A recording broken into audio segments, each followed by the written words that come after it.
When I was a kid, there was something my parents had on all the time. The news. Rachel Maddow, Lester Holt, and Anderson Cooper all became some of the staple names in my household growing up. And from that moment on, in 4th grade, I declared I would be a reporter. I kept on this dream for years, joining every announcement and news crew I could get my grubby little hands on. But when it came time to do my own stories, the question struck me. What is the most interesting story on the news? I gave it some thought and realized, while of course it's murder, rape, assault, kidnapping, those federal offenses that get you sent to the electric chair, the gory stuff maybe a 4th grader shouldn't be researching. This was how I personally discovered the world of true crime. And to be honest, I was infatuated.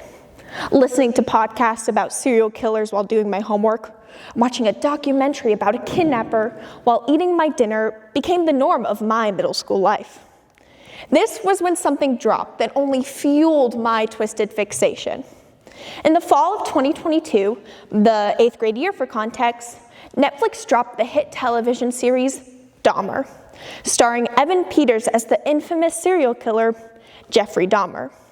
The show quickly reached both fan and critical acclaim due to its characterization, cinematography, and how it portrayed these kills as if they were real.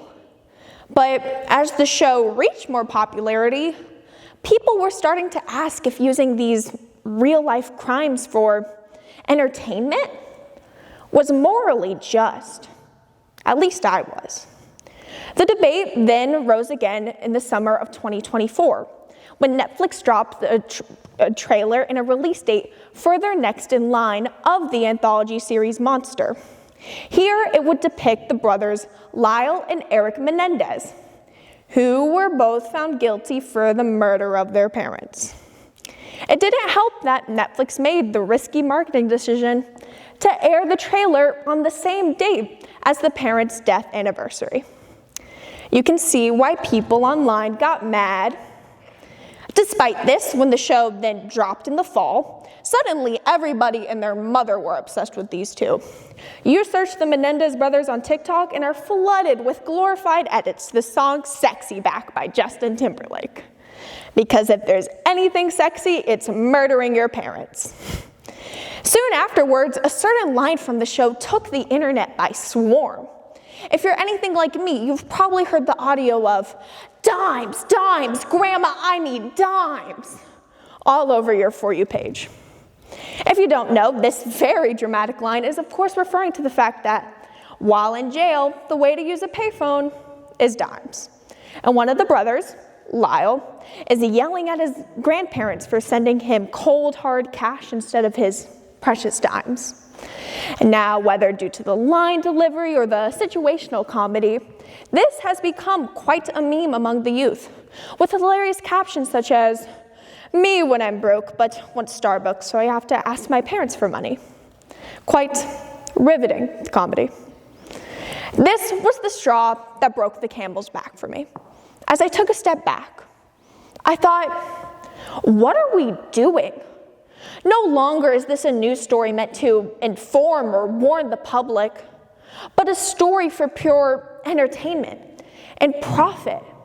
How is it that these two brothers on record committed the most atrocious act imaginable, murdering your family, and are being placed atop a pedestal for being kind of funny and attractive guys? So today, I want us to look deeper into what makes true crime so appealing, but also so morally wrong. Let's look how Hollywood slaps a fresh coat of paint on tragedy, ignoring the victim's traumas for often only 15 seconds of TikTok fame. The first main point I wish to tackle is romanticization. No, that doesn't mean you're going to date the podcast. Romanticizing in the context of the speech refers to the common entertainment industry practice where they will take these true crimes and get a better story out of them. Now, the reason we crave such violent media is a little more scientific than one might first realize, as exemplified by UPenn Medicine. They note that when we watch a entertaining show or listen to a podcast, we are steadily fueled with levels of dopamine. And this little chemical is essentially the root to our happiness. But sometimes our brains get bored, and just being content with our media isn't enough. This is where adrenaline comes into play. This new chemical is what fuels our fight or flight response. When we're presented with a scary situation, we're flooded with a rush of adrenaline as a way to say danger. But unlike our caveman ancestors, modern day life doesn't pose that much inherent danger. So when we watch a horror movie and get scared by a jump scare, we're flooded with a rush of adrenaline, but left almost giddy after the fact.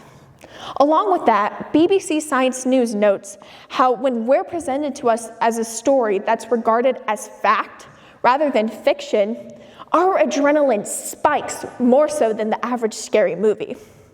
The media conglomerates of the world have figured out the secret to making our brains tick, earning them even more dollar amount in streams based on our adrenaline addiction. But obviously, no one wants to see a real dead body. No, that's too much. So we hire attractive actors and smooth voice narrators, so we shrug off the small stuff. If we hire award winner Evan Peters, known for playing a cool young X-Men, suddenly having him pretend to be a cannibal doesn't seem that bad. The Hollywood curtain of perfectionism has blinded us, and we have forgone our judgment of where our true morals lie. We forget that these are often stories that happened to very real people. Speaking of real people, let's move on to the families of the victims in these cases. First, let's do an imaginary exercise. Imagine a family member of yours ended up in a tragic situation. They were killed brutally by a deranged man one night. Now, after years of therapy and working through your grief and trauma, you open Netflix one day to see an actor pay tens of thousands of dollars to pretend to be your dead family member for money. This outlandish scenario is more often than not a reality for those who have lost a loved one to crime. Rita Isabel was the sister of Errol Lindsey, who was brutally murdered by Dahmer. She was sent a clip of the show in 2022 when it first aired, and she didn't even know it was being made. She had to watch as people portrayed her brother, and her brother's death with the same level of gore as if it was real, without an ounce of consent. Shirley Hughes was the mother of Tony Hughes, who was brutally cannibalized by Dahmer. And she stated she had to watch a show who portrayed her son's image in a humiliating light, win an Emmy, and make millions of dollars without a second thought to how she might feel about it, let alone a dime in her pocket. Tatina Banks was the daughter of Errol Lindsey, who wasn't even born at the time of her father's murder, and she stated she had to watch a show use a father she didn't even get to know be killed brutally again, stating how it, quote, reopened so many wounds she had finally closed. These are countless people who experience not only the worst thing imaginable to those they hold dear, but now it can be replayed again and again and again for anyone in the world to see, thanks to the popularity of these kinds of stories. And these are the only ones on record due to how popular the show has become. Imagine how many people there are out there who don't even know how their family's image is being used due to the popularity of true crime stories.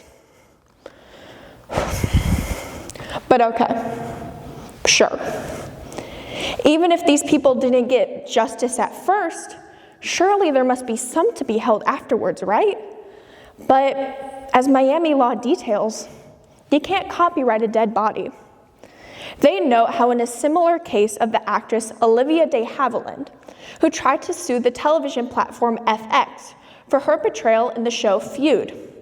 However, the case fell through in both the district and appellate court under the First Amendment. They constituted that using a real-life story in media constitutes as free speech. It's an art form. And this art makes these entertainment industries millions of dollars for easy cash. So what are the true ramifications of this modern day push in true crime entertainment? Well, it leads to the common man becoming all too used to something that should be regarded as horrific. It is noted that true crime fans don't just indulge in their media, but they treat it as a core part of themselves. You search true crime on a site like Etsy and are flooded with t-shirts and mugs, like the True Crime Bingo mug, where you can get 5 in a row from victim, death row, gunshot, stabbing, and warrant. People who enjoy true crime want to even be like their favorite murderers. You too can get the True Crime Candle for your best friend, which states, quote, "If I had to hide a body, you'd be the first one I'd call," with sense of blood orange to really drive the product home. CNN entertainment journalist Bobby Miller states it best with, quote, "The difference is Star Wars and Marvel fans treat their fiction as if it was real, while true crime fans treat something very real as mere fiction. This is all true crime has become to so many people in the world. A story in the same regards as a blockbuster of superheroes or thrilling space opera. We are perpetuating a cycle of further and further violence, despite the moral implications of such an infatuation. We as a society are so complacent that something to the level of murder isn't that big of a deal anymore." So the real heavy hitter of this is, why does it matter? Who cares that we as a society have become so engrossed with the worst kinds of people in our world? Well, it all ties back to one thing: empathy leading to change. When we lack a basis for an empathetic stance, we lack a key part of ourselves. It is human nature to want to empathize with our fellow men to further change our world. But when things like this become so normalized, suddenly no one seems to care anymore. Think about things such as school shootings. Not even 20 or so years ago, this was treated as the worst, most horrific thing a person could do: murdering children. Now, you're lucky to see a single tweet about it with the caption, "Thoughts and prayers, holding hands emoji." We are so complacent that we don't blink an eye at things like murder, rape, assault, kidnapping. All things I used as the beginning of this speech as a joke to prove how normalized it is. Because our society, frankly, doesn't need more Jeffrey Dahmers, but rather those willing to help each other for further progress. Thank you.